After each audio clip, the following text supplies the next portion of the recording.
Hello, I'm Lucas Meldon and welcome to That Windsurf Podcast. This is the podcast where we'll have conversations with people in and around the windsurf community. Since a lot of us are stuck at home, I thought I'd bring that beach talk to the comfort of your home.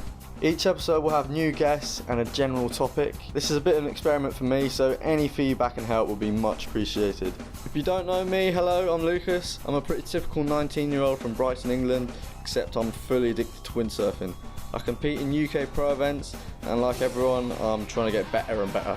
I've also got my YouTube channel with this podcast, as well as behind the scenes of my windsurfing life and trips, so go check it out and be sure to subscribe. Anyway, enough about me, let's get into the podcast. What was the question? Sorry. I was just dreaming of windsurfing. You can never complete the game. Don't touch me with it. You just cut out the first 55 minutes, you should be all right. This is the first episode of That Windsurf Podcast. I have two legends of the sport with me today. They've been pulling my leg all day long, but somehow we're all here, we've made it. And anyway, I'm joined with Irish Ripper, Timo Mullen, and multidisciplined Ross Williams. Hello, welcome. Ooh. How's everyone doing? I didn't get called multidiscipline. Oh, no, you didn't, mate. Well, Ripper. You got Ripper. Oh, Ripper. How do you define Ripper? I don't know. Ripping through gear, maybe? Or... Yeah. So how are you guys doing anyway? How are you coping with the old coronavirus? I'm going to touch on it quickly, but obviously not too long. So, don't touch me with it. Anyway, geez. Yeah. You don't want me. We're on. Yeah. I'm on full lockdown. I've been on lockdown for 3 weeks now because we actually went in a week earlier than everyone else. Like, don't ask me why. And yes, is that down in Poole and Bournemouth, Timo? Yeah. So I've been on lockdown for 3 weeks. And yeah, it's actually not too bad. There's this lady who lives in my house. I've actually never met her before. It turns out she's my wife. She's the one that's been cleaning the house and making it look nice, mate. Like amazing. Like, they're saying big round of applause for the NHS. It's all these wives. They've been keeping the country going. Amazing work. Roscoe? For sure. Yeah, the Isle of Wight, I mean, we're a little bit, we're isolated a little bit down here. And yeah, I mean, it's been really nice for me. Obviously, there's a disaster going on for the country and the rest of the world. But actually getting to spend a bit of time with my newborn baby and my wife it's a blessing, really.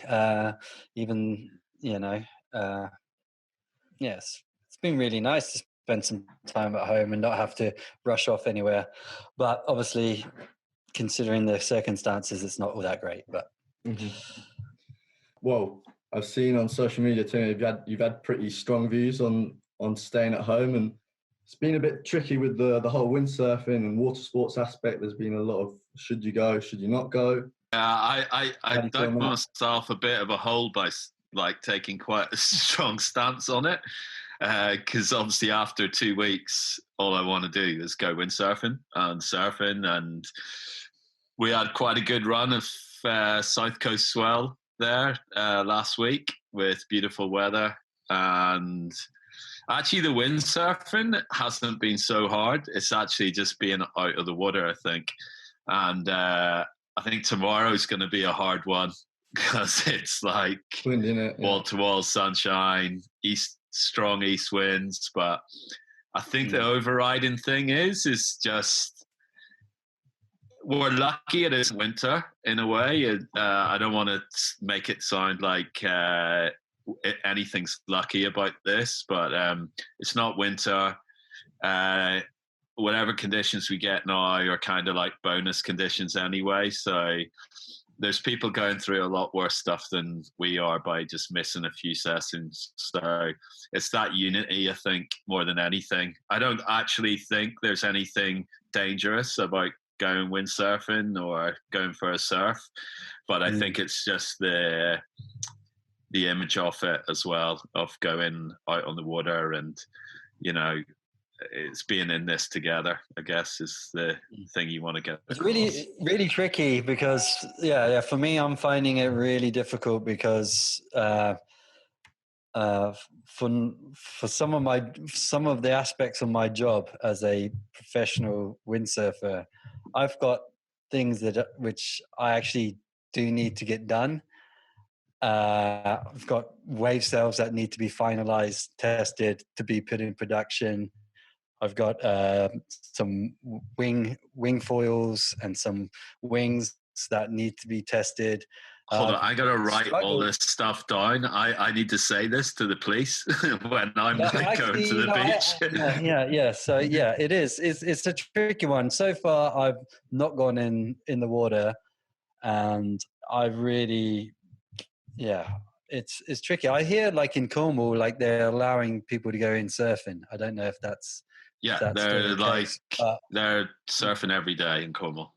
I think, like my job and getting paid is resting on whether I can perform these tasks for my sponsors, as stupid as that sounds, considering the situation some people are going through. But, like I find myself in a little bit of a bind where I don't really fit into any of these getting any of these benefits from the government that's set out. So I'm not self-employed. I'm employed by my own company, and I could pay myself 80%. Furlough yourself. Yeah, exactly. But it actually to be able to claim that, you're supposed to not take part in any kind of business aspect of, as far as what I read anyway, at all. So like I can't answer an email to a shop, which is another part of my job. I can't I can't bring any income to the company. So I still yet to understand how I can go forward. So I've just kind of been left in limbo. Timo, maybe you can.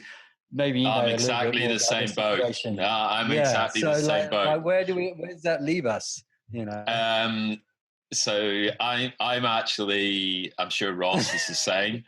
As far as the HMRC and the tax people are concerned, I'm a salesman stroke professional windsurfer. That's what I'm actually on my books. Yeah.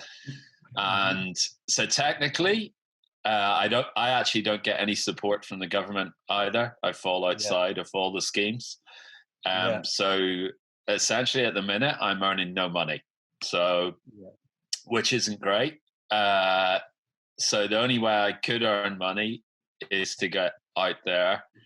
Again, like Ross, promote my sponsors, whatever, but it's just one of those things, I don't think, as a professional windsurfer, the last thing I think either myself or Ross would want would be, well, the one thing we would want is to get front page coverage of a national newspaper, but I think we wouldn't want to be front page for look at these idiots out windsurfing, which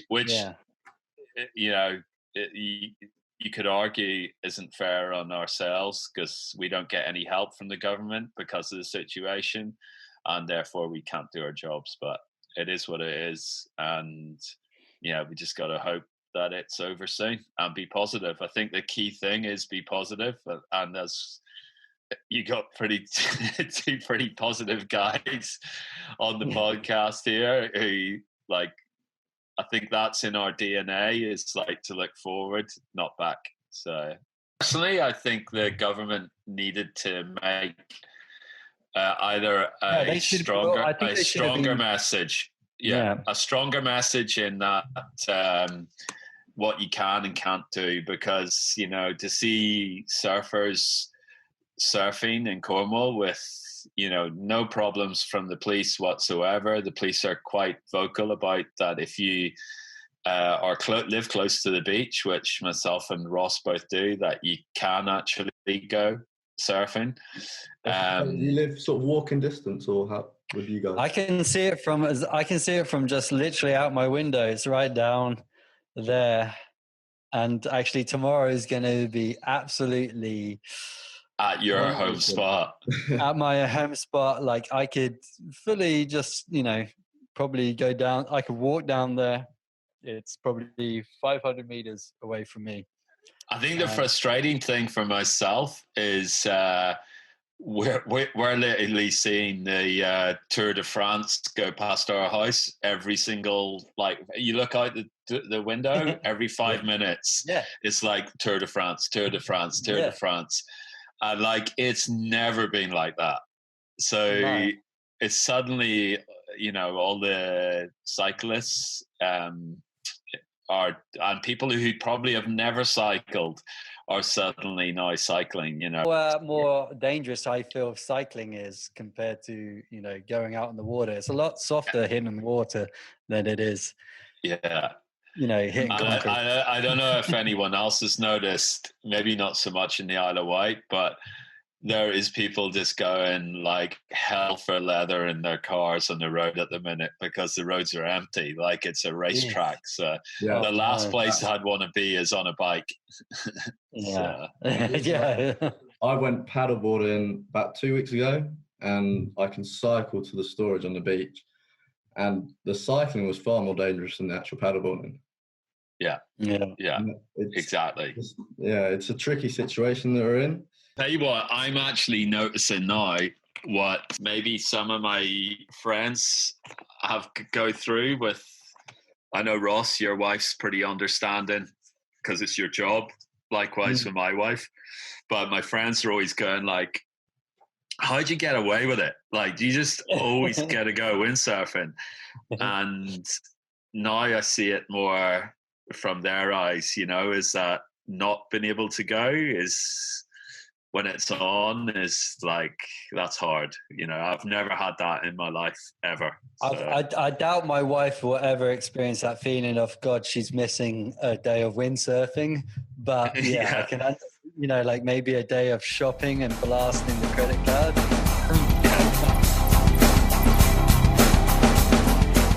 It's been interesting to talk to you about the current situation. But, that was like 45 minutes, wasn't it? Already gone past the whole, but I wanted to start off by sort of talking to you guys, just your general sort of, how did you start, where did you start, and sort of your sort of story in windsurfing a bit. Yeah, my dad was one of the first windsurfers in Ireland, and there was about 3 or 4 guys, all started at the same time. We're actually from Northern Ireland, and my dad had a shop selling boats and stuff like that there, and chandlery. And then he brought some windsurfers back, and I think it was like the Dufour Sun and the Dufour Wing. It was a French brand. And he taught himself, and then he brought a Mickey Mouse windsurf board. They were Disney boards. They were made in the UK. Yeah, like you could say there's a lot of Mickey Mouse brands in the windsurfing industry, but this really was. And we learned to windsurf on that. We were fortunate that we lived right opposite the sea. And I learned when I was 6 years old. And then went off and played football, BMX, did all that stuff. Didn't really do much windsurfing, only did it in the summer when my dad sort of took the board out. And then when I was about 14, I remember going like, I want to do that. I don't want to play football or stuff like that anymore. And then I got a Vinta 330 board with an F2 power cut 4.5 sail, and got in the foot straps, learned to water start, and then that was it. So I've been windsurfing. I'm 48 now, so I could say I've been windsurfing 42 years, but I haven't. I've been windsurfing since I was 14, so 34 years, I'd say I've been properly windsurfing. I think when you've been in the foot straps, I'd say that's a good gauge to say when you started. Ooh, brutal. That's probably that. I probably haven't got there then. Yeah. No, but my story started on the Isle of Wight where I grew up, and my family had a water sports centre in Sandown Bay, and from the earliest I can remember, which was probably last week, I was no, but from about 5 years old, I think I was in the water trying to put up these big sails. I can't even. I remember seeing a board that had UFO written on it, and that thing was heavy, and absolutely no non-slip on it. And then these sails, which were like, I don't know, they were massive for me. So I'd be tied to a buoy, and so I couldn't go anywhere. Even if I could uphaul, I couldn't go anywhere, which I couldn't in the beginning. I just watched my brothers being able to do it, and then eventually, as I got older, I would be able to lift the sail out of the water, go in one direction. I would slowly, pretty much, drift out to the horizon, wait for a rescue boat to come pick me up and take me back to the shore. And then eventually I learned to turn around, and my uncle was a big influence on my windsurfing. All my family were, my older brothers and my dad, but my uncle was the first one that took me away to a windsurfing competition. And that was probably when I was about 9 years old. We would always go down to Weymouth and do the RYA Youth Nationals, which is during the summer months, I think end of August.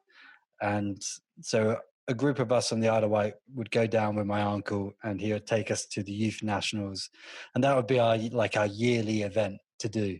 And then from there, I would start to do more national events, do the trials to be in the Great Britain squad. And then from there, I would compete internationally. This is on Tiga or lower at the time. So it's from the ages of 13 to 15, I would be competing in Tiga or lower. And then I went into Mr. One Design, which was the Olympic board at the time. But by then I was already over kind of the longboarding scene. I wanted to get in. Anytime it was windy, I wanted to be on a shortboard, go as fast as I can, jump as high as I could. And so after about a year, I kind of dropped out of that. And then I started doing the UK, I think it was BWA or something like that back then. And from there, I progressed and started to get a few good results. And people like Jamie Hawkins helped me, train me to get better at racing, at competing, and at getting sponsors. So once I got sponsors and I was starting to do well at a national level, I was looking to compete internationally. And I would start by doing the IFCA, and then from IFCA I progressed to doing 1 or 2 world tour events. And then once I got a couple of reasonable results there, then I had the sponsorship to be able to go on the full world tour. So, and I've been doing the world tour for about 20 years now. So that's scary for me to hear, because you see, I remember Ross in Tyree Wave Classic. It was probably the first time I actually met Ross, and he was this 17-year-old kid, like full grom, long hair down to like. I was probably 15 at that age, actually, Timo. If I'm honest, I think that if I remember correctly, I think I was 15. I think Tushin in Blue Sail, I think I had. Yeah, there was Nigel Hoyle, John Carter, yes, myself, my brother, Danny Seals, Tristan, your brother, Scott. That was our crew. Yeah. But it's scary to think that Ross has done now 20 years in the PWA. You see, I still think of Ross as like, he said he'd done 10 years in the PWA. I'd be like, flipping heck, that's a long stint. But yeah, it's good. And Ross, you started with the slalom. Well, I started doing like as most like young kids do. Their parents are looking to push them into something that is like has a format, has some sort of structure to it, and the RYA has this structure to put you into racing, to kind of prime you up to go into like this path, which is kind of the Olympic path. And to a certain point, that's great, but when at some point, a lot of really talented sailors, I feel, fall out of that category because either they don't want to do it because either they lost interest in it, they're not maybe physically equipped for that, they're not the correct way, or like there's a whole bunch of reasons why someone might fall out of it, but they're great windsurfers, and then we kind of lose them a little bit. I was fortunate enough to be able to take my windsurfing away from that kind of, you got to do this, you got to do that, you got to train, you got to do this. I think for me on that was, I loved slalom as well. That's what I grew up doing. It was so much fun. It's the ultimate level of competitiveness. It's not subjective. That's what I love about. It's the one thing I don't like about wave sailing, but it's the thing I love about slalom and speed sailing. It's whoever crosses that line first. It's done. It's done. It's done. You can't argue with it. It's done. Yeah. Whoever went 50 knots, it's done. But I think the one thing, I get what Ross is saying about people falling through is because windsurf isn't a sport that makes you express yourself and be a little bit different. And I think maybe the racing side and the RYA side of things maybe doesn't allow such that expression of what your talent, there's a lot of there's a few there's not so many, but a lot of the kids go in, and that's the system that they fall into. There's a few sailors that are outside of that box, like yourself, and like there's people like Nick Swifty, like they were just mad keen on windsurfing, and kind of they kind of follow their own path. But for unfortunately for the majority of us, we get kind of pushed down this path, which maybe doesn't, for a while it's great and it's awesome, but once you kind of lose your interest, what I see there's nothing to back up and bring it in. So that's why I've always been, when I do anything in the UK now, like if I go and I do like a Weymouth slalom clinic or something, or just a windsurfing, just trying to get people on the water, trying to get kids that maybe are slipping through that gap, and I'm just trying to bring them in and just try to hold them in the sport, because it's such a great sport. There's no comparison when you're on the water by yourself and you're having a good time. Doesn't matter if you're wave sailing or if you're going fast on a slalom board.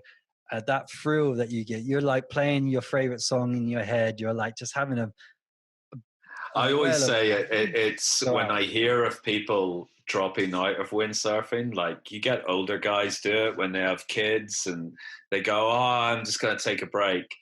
And I go, man, it's one of the hardest sports to do in the world. And you see these guys who have got to such a level, they're pretty talented, like being able to do a jump on a windsurfer is just a pretty talented thing to do, full stop. And when I hear them drop out, I go, no, why have you done that? Like, you've just given up one of the most talented things, and it took you so long to get there. And I think like what the RYA do is amazing with like the Team 15. Like, I can't wait for my kids to start it. But I think I agree with Ross, if once you go past Team 15 and you maybe haven't met the grade, it doesn't mean to say you failed at windsurfing. It's just, you just didn't have that urge or talent for racing possibly. But it's generally then that's the guys that you see then falling into the wave sailing or the freestyle route. Those kind of people as well tend to be kind of the more creative kind of, maybe you're not a complete, like athlete. It takes it takes an immense amount of dedication to fully go down that route and become an Olympic champion or do the Olympic route. It takes an amazing amount of talent and dedication and being able to listen to others and to take on board what your coaches and stuff are telling you. So it doesn't always fit everyone because it didn't fit me. I like to try and offer and make sure that people try to enjoy their windsurfing outside of that. Like there's loads of things, whether you take it seriously, whether you want to compete, whether you just want to go for a blast with your mates, then there's something more than that. It doesn't end. I think like Ross, you were the same as me. When I know Lucas, you're a bit like this. Like my mum and dad let me go away on my first windsurfing holiday, the Lanzarote, when I was 15. And Christ, if they knew what I got up to on that trip, But I was able to go with one of my best friends, Kieran, from Northern Ireland, and we went away. And we remember the PWA event was on in Costa de Guise, and there was all the superstars of the sport were there. I remember Nick Baker, Dunkerbeck, like Eric Tieme, and all these guys. And I think that's like one side of windsurfing that it's. You're not going on a holiday to Ibiza with your mates. You're going to Basilicata, the Canary Islands, and that's the kind of part of our sport. I think that's young people should be sold to the young people more like that. There, like this is like going on a ski holiday. That's what windsurfing's like. Way more fun than that. Even you also don't need to go so far abroad to find like these amazing conditions. The Great Britain, Ireland, Northern Ireland, we have amazing conditions here right on our doorstep. And like you can just go down the road, and on the right day when there's a good bit of wind, there can be great sessions to be had, whether you're just a freestyler, free rider, foiler, wave sailor. Like it's just so like it should be an appealing sport to people, especially here in the UK, because the freedom you get and the self-expression that you can get for all these different forms of windsurfing is totally amazing. I think that's where myself and Ross are probably on the same book. We both think the best place in the world to go windsurfing is the UK. It's pretty, which makes everyone go like, what? And like, you could argue that we've been placed in that position that we're now, that is where we do the most of our windsurfing. I'm more than happy with that. And like, I don't go, I'd love to go back to Maui. I'd love to go back to Australia and all these places. But, I'm quite content being stuck in the UK.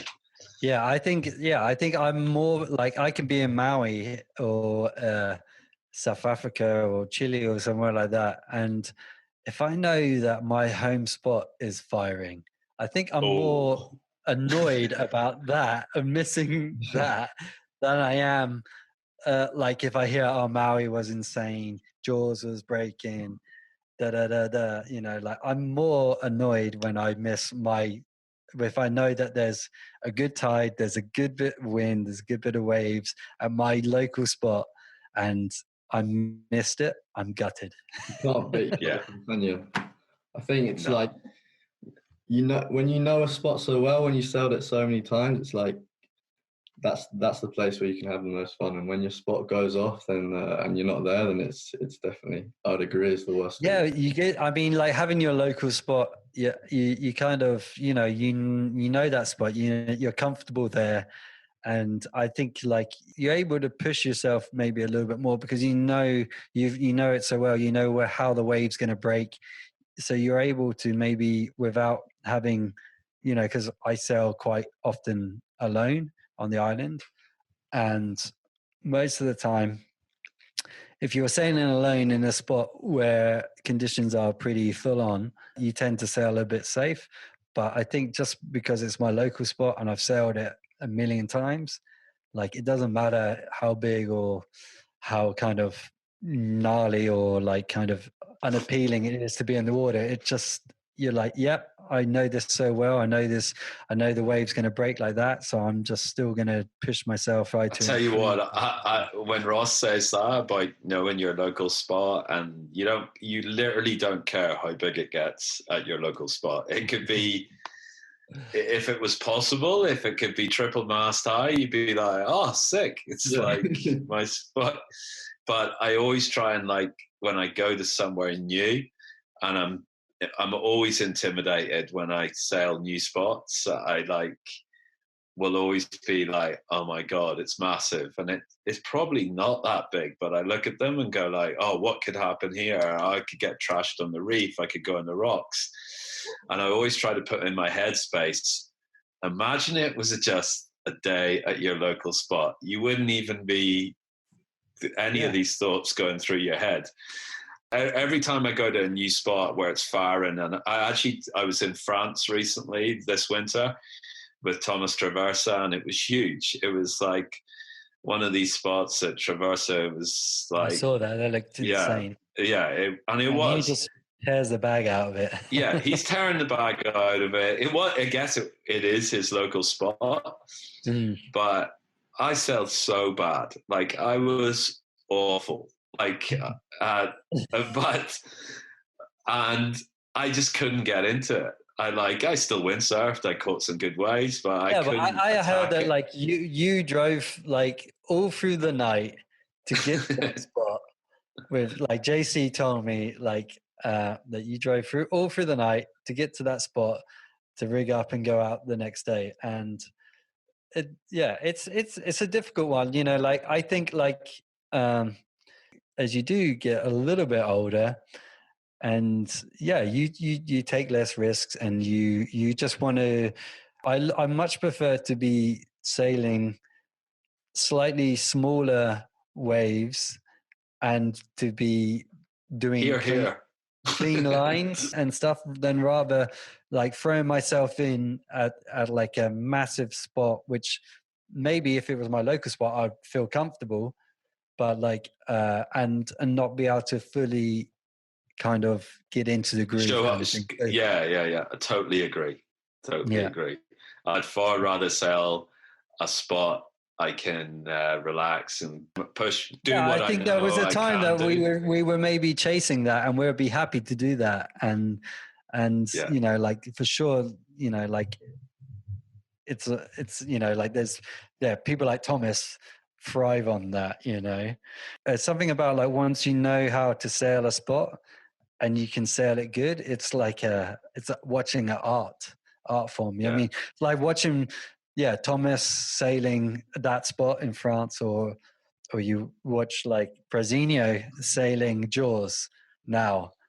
That's another level. It's like that guy is like crafting his art. It's such a nice thing to watch. You just go, wow, this guy is dialed. Everything he's doing on that wave, just looks smooth, fluid. It makes it look like it could be a much smaller wave, less intimidating wave. Yeah, he's just got so adapted that. And again, it's his home spot. There you go. Home spot. Whenever it's breaking, he's always been out there. He's put the time in over there. Yeah. Timo, what is actually your home spot now? Because you got a couple of houses now, haven't you? So so I'd still call my home spot, like down my home spot is still Northern Ireland. Okay. The place that I grew up wave sailing is Macarorty in Donegal. Oh, that place is that's great. Yeah. So I'd still call that my home spot. But now my work took me to Poole in Dorset, and we've actually just recently moved house to be closer to Kimmeridge. So we live about 11 minutes exactly from Kimmeridge now.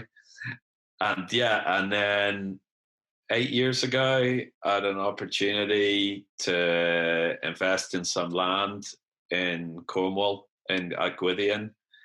And it was a plot of land, a little small plot of land that nobody else wanted to buy because it was literally a really small plot of land. But fair play, I went to Plymouth University, and the guy I went to university with, a windsurfer called Andy Ramus, he's an architect.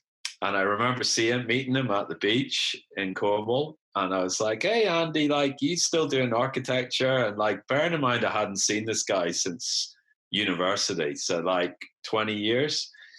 And he went, yeah, I still do it a little bit, totally playing it down. And I said, tell you what, I'll swap you a windsurf board that he wanted. He was asking me about a 90-litre wave board. And I said, okay, I'll give you the board if you design my house for me. And he was like, yeah, that's fine. And we shook on it. Anyway, he managed to make this small plot of land. The house that he designed for us is like a little TARDIS. So, he made this perfect little house. He made it economical as well. So we were able to build it at not a huge expense. And I remember going, like, I'll make this quick. I remember going to see Andy at his offices just to finalize the drawings. And I walk into these offices and I'm like, this is quite a pimp office. And I'm walking up the stairways and there's all these front covers of Grand Designs magazine. And I'm like, uh-oh. And I get in and like Andy's there and it's an office full of like 25 people. And Andy's obviously the boss. And I go, dude, like, you didn't tell me you were a big thing. And he was like, oh, well, I just wanted to help you out. And then he told me, like, he didn't normally, like, they don't normally do many designs that are under like £2-3 million. So I was pretty lucky in that. And anyway, we built our house in Cornwall at Gwydion, and that's right on the beach. So we kind of that's awesome. Yeah. That spot, I tell you. Yeah. We should have. We should have really picked where we were going to be before the lockdown, I guess, because I would have been surfing every day. And but hey, my home is in Dorset, so yeah, that's where we are. So, what do you think is would you say it's the top 5 locations for the World Tour sailors, whether that be wave sailors or slalom sailors? Yeah, I mean, with slalom, I guess... Top 3 slalom spots, Ross. Top 3 slalom spots. I mean, anywhere is good for slalom. It's who you go with. So it's like putting yourself amongst... I mean, to a little bit as well with wave sailing. But, like wherever there's a good slalom scene and there's good level to compete against, it's good to go. So like right now, like obviously the most hottest place is probably Tenerife. There's most of the boys now are over there and doing winter training over there, and you can see through the results how well that's kind of benefited a whole bunch of them. And secondly, probably Tarifa, I would say, is second on that list, as there's a lot of the French travel down and they train there, as well as there's a lot of it's always been quite a influential spot in windsurfing. And then third, I mean, outside of those two spots for slalom, I mean, you can be anywhere. Marseille has a good scene, lots of good races in France. So, and a lot of the top French sailors seem to be able to travel and go and to these other places. But Marseille has a good amount of wind, a lot of different spots, and it has a good level of sailor there. For wave sailing, Maui still, for me, the top place for people to go improve themselves. At Hookkeeper, if you rip that place apart, chances are you can go anywhere on the planet and be ripping. So Maui, number 1, South Africa, number 2. I think, we used to go there a lot, Timo, didn't we? Like back in the early 2000s, which was absolutely awesome. But now there seems to be, again, a resurgence of the younger generation going there as part of their winter travel plans. And then probably, in equal amounts, probably the rest of the Canary Islands as also, to sail well in the Canaries, you've got to spend time in Pozo, in Tenerife, and learning to sail with your 3.3 or, your small sail. So those are my top 3 destinations. Where I prefer to go sailing is probably somewhere else. For me, that's not so important anymore to be one of the best at one of those spots. But I like to go to Chile. I like to go anywhere where there's anywhere in Ireland would be good. Anywhere in the UK, anywhere that has a nice way. I think like when myself and Ross and all our gang, when we were younger, like Skyboy, Ozzy, Danny Seals, all these guys, like when we were growing up, there wasn't such a focus on being good at one spot to make it as a professional windsurfer, in contests. The biggest, I'd say, I don't know if Ross agrees with this, but the biggest influence on my wave sailing was you had to prove yourself to be good at everything in wave sailing. So if somebody said, oh, that guy there, he's really good. He's amazing on starboard tack. But that didn't cut it for us guys. We were like, you had to, that would blow me down if somebody said, oh, Timo, he's really good on port tack, not so good on starboard. That would just break our hearts. Like the biggest goal was you had to be good at it all. Jumping, wave riding, starboard tack. Well, I think again, tack. that's probably because we coming from the UK and this small little islands that we live on here, like we have the options of port, tack, starboard. So like competitions were 50%, probably 50% starboard tack, 50% port tack. So you weren't going to be a guy unless you could do it on both tacks. So I think lot, for a lot of years the PWA was very much like and to a point still is very much a port tack wave tour. Well, maybe not so much now, but like it's definitely had stronger years of like being heavily weighted towards being a port tack, strong wind, jumping. But I think what it did as well was when we were younger, and it's kind of, I feel for the younger generation a little bit that the focus has drifted away from it, is that when we were younger, the goals were, number 1, you had to go to Maui. That was like bucket list number 1. Bucket list number 2 was going to Western Australia. And the reason for both those spots, I guess, was they had the most consistent, amazing wave riding, which was the overriding thing that you wanted to learn to do well. That was your tick box. Like if you could wave ride well, then you knew that the rest just needed practice. If you wanted to learn to jump, you just needed to go to. We all used to go to Guincho, actually, in Portugal, to learn to jump, to learn to starboard tack jump. We were just like, okay, you go to Guincho for 3 weeks. That was a great place.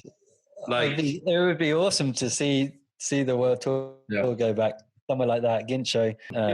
It's really one of the best places in Europe for starboard tack jumping and out of controlness, wasn't it? Yeah, but it's at the same time, it's a good thing as well, because when you go to these really like amazing wave riding spots in the world, they're not as crowded as they were back 20 years ago. Amazingly so, is because the focus has drifted away from them because you can't jump, like those spots. The jumping's rubbish. So you don't get so many of the pro sailors who are inevitably the better windsurfers, who probably are the ones who are going to take all the waves. So South Africa's become so popular, I guess. South Africa, I think, is like jumping wise. It's still a sick. Yeah, it's sick. Yeah. South Africa's probably got everything, hasn't it? So yeah. My thing for traveling back in the day was to always go somewhere that had good wave riding. If you could jump, whatever, that was cool. But wave riding, you know, just because probably be able to wave ride into my 60s or something, but I don't think I would be able to jump, do double loops or whatever that people, not that I do them anyway, but like what the people are doing now on the world tour, your body just takes a hammering, I think. So wave riding, it's nice to have a little bit of that class and be able to still be able to and wave ride in strong winds or light winds, because it just allows you to be enjoying that side of windsurfing into your later life, whereas like if you were just jumping, I think your windsurfing 5 years done. Yeah, respect to what all those guys do, but their bodies must be hammered. So we talked about sort of the spots around the world and the places to train and the places that you'd like to go to, and sort of the other side to this is in the UK, you've both sort of travelled to a lot of locations, secret spots, I guess. When you go looking for these spots, well, how do you go about it? And I guess you're looking for wave riding, basically, is the main thing. Yeah, I wouldn't even say they're secret spots. Like, none of them are secret, because I find out about them, Ross find out about them. They're more just, they're generally all found from just reading and scrolling through surf mags. I think surf magazines. Surfing is the biggest influence. If you can find a spot that that looks like that has a nice reef off of it, there's a good wind, and then you maybe check and you'll see, there's potentially, there's no big hills that are blocking wind, and then you're like, okay, cool. Exactly. So you look at it through like a surfer's eyes. You're like, okay, if I go there's no wind, there could be good waves and I can go surfing. But if there's wind and there's waves, I want to be able to wave sail. There was a fantastic magazine called Surfer's Path. Oh, yeah. And it was a UK magazine. It was sold all over the world actually as well, but it was amazingly well written. And the stories that they ran were always from spots that were off the beaten track. And you would read the content of what the surfers had wrote. And they'd always say, and it would always be the thing that would give you make your the hairs in the back of your neck stand up when they would go. If only the wind. There was 2 days where the wind just blew relentless cross offshore, making it impossible to surf, and you were just like, what? And sometimes they would say that it was southwesterly wind, or like they'd call it the devil wind. The northwest wind would blow, and it was cross offshore. Yeah. And this was back in the days before Google Maps and stuff like that there, and you just have to get out like the AA Road Atlas and literally get a magnifying glass and a set square and set true north on the map, draw the line, and then you just going along, and you're actually mind windsurfing the yellow golden bit on the map, because back then, even I think as well, you weren't thinking about reefs. You were just looking for a beach. Yeah. And if you saw the yellow sandy bit, you went, okay, you can windsurf there. But now, moving on, you then started to realize okay, it's a reef. So you actually just are looking for a coastline that is cross offshore. And then that's kind of then, I think nowadays you'll look at Google Maps and you'll zoom in on a spot and you'll see if there's a reef there, which you can see on Google Maps now. And I think that's basically, but it all derives around surfing, I guess, and or hearing stories of the older guys, Scotty McKercher, Sam Ireland, who Ross used to race with. Like the best windsurfing wave, I think, in the whole world is in a spot in Ireland. And it is a kind of secret spot, so I'm not going to say where it is. Ross has windsurfed at it. And Sam Ireland found that spot purely by chance. And I mean purely by chance. He looked at some maps, and the guy's from the west coast of Canada. Like, he's from Vancouver Island. And he found the best place to windsurf in Ireland. And that just shows you that, you know, it's anyone can do it. If you've got the will and the patience and willing to sacrifice missing a good day at your home spot to travel, then like the UK and Ireland, and we got to mention Scotland. It's like the world's your oyster as far as the UK windsurfing is concerned. I think like what we all do is we work out between us. Like I do most of my trips with like Jamie Hancock, Ross. I think that's about it. Actually, that's our kind of crew. You've been wheedled down over the years, I think, you know, like the guys that, you know, like, because you have other things going on as well. Like, so you basically would take anyone that will go at that time. Yeah. And it just happens to be the fact that, like, if you phone me or if you phone Jamie or if you phone Timo, the likelihood is if you're going to mention that you're going to go somewhere and it could be epic, these guys are probably going to drop everything to be able to go, even if it's just for a day. I know Timo's actually driven from the south coast of the UK up to Thurso or around that spot. Well, I flew back from Maui because I was stuck in Maui on a 10, 12 day no wind forecast, and Ross and Jamie said that they were going to the Isle of Lewis, and I looked at the weather map and was like, yeah, that's so on. That's so on. And I literally changed my flight from Maui that day because I was just going to be sat in Maui doing nothing. So to me, it didn't seem mad what I was doing. It seemed sensible. And I flew into Heathrow, drove home, literally stood alone to my wife, and then drove to Portsmouth, hooked up with the boys, and we drove to Isle of Lewis. So that's crazy. That's absolutely crazy, but understandable as well. Totally understandable. And it was absolutely smoking. Like, so it was worth it. What's the point where you sort of, when you go to one of these spots, when you sort of decide to stay or move on and try and find a different spot? My wife. she basically says you got to come home.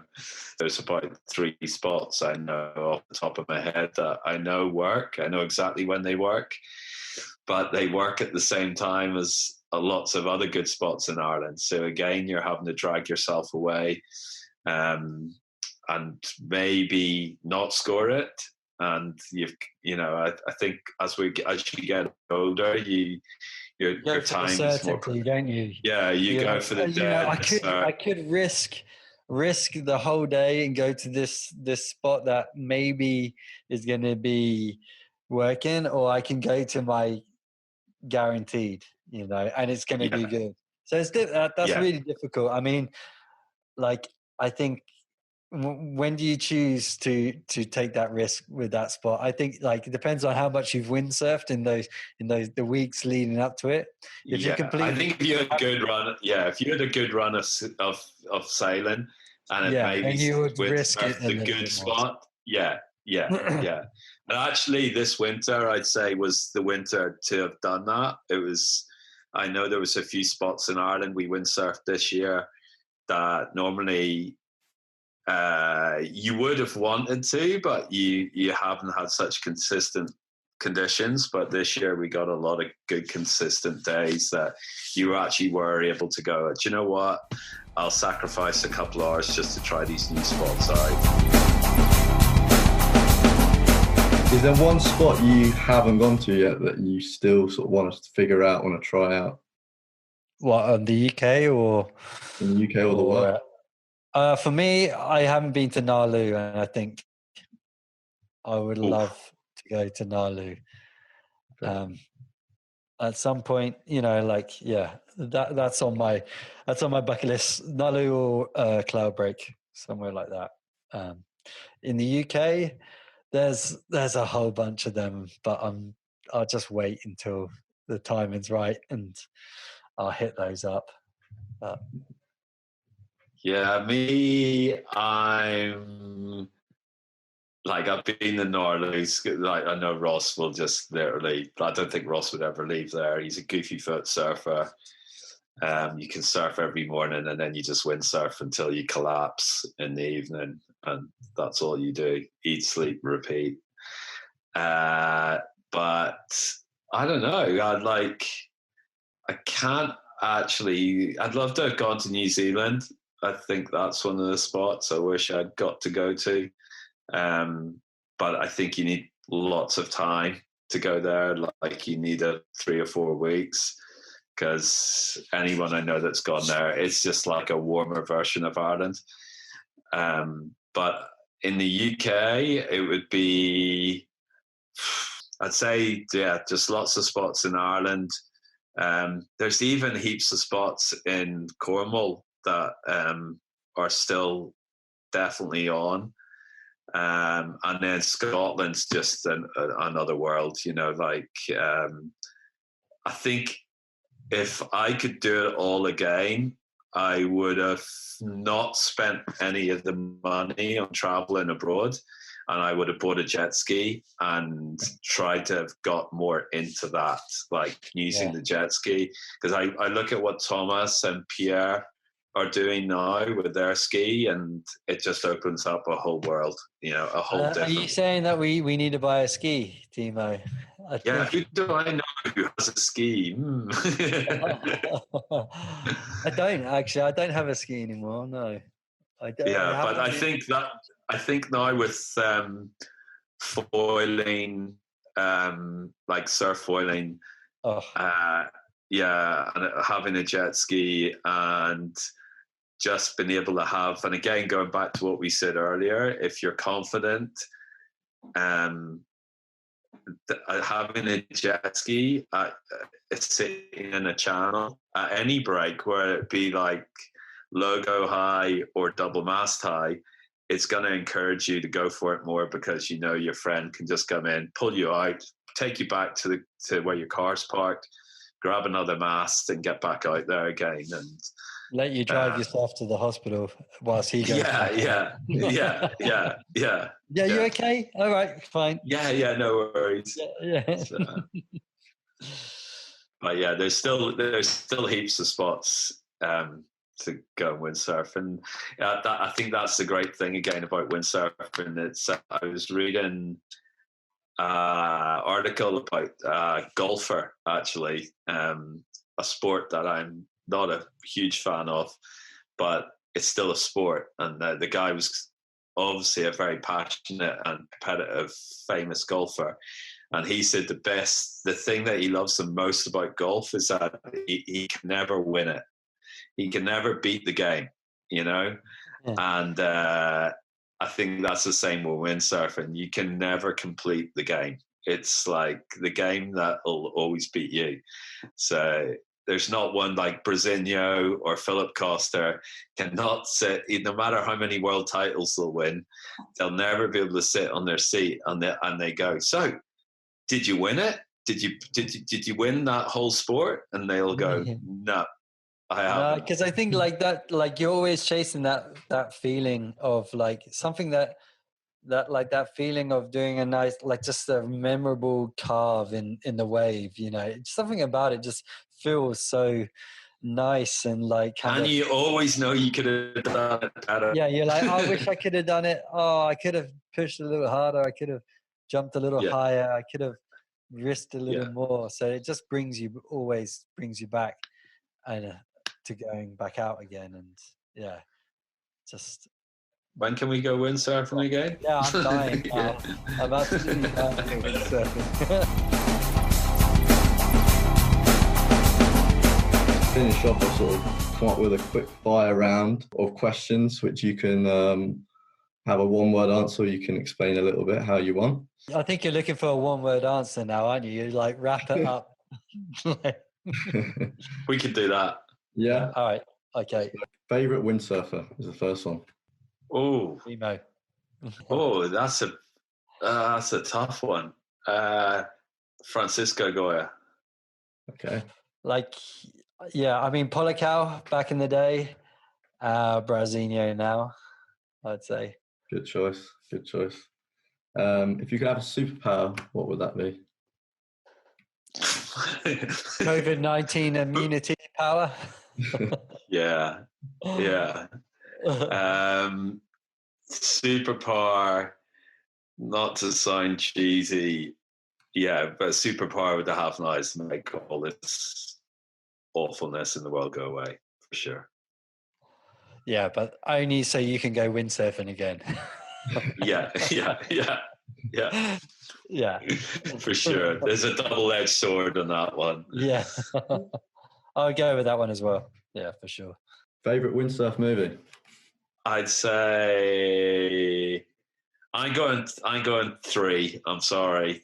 I'm going to go Alive by Goya, Francisco Goya. I'm going to go Policao, not the first one for sure. That just like made wave sailing what I wanted to do. And Greenie, my younger brother's video that was DVD all about Ireland. For me, the first Policao video, that's what really set me. I think I was probably 13 or something when I used to watch that. I probably wore the tape out watching that with my brother. One board and one sail for the rest of your life. Oh, Severn Mako 91 and my Blade, Severn Blade 5.0. Mako 91, love it. 88 the curve and 4.8 IQ. Awesome.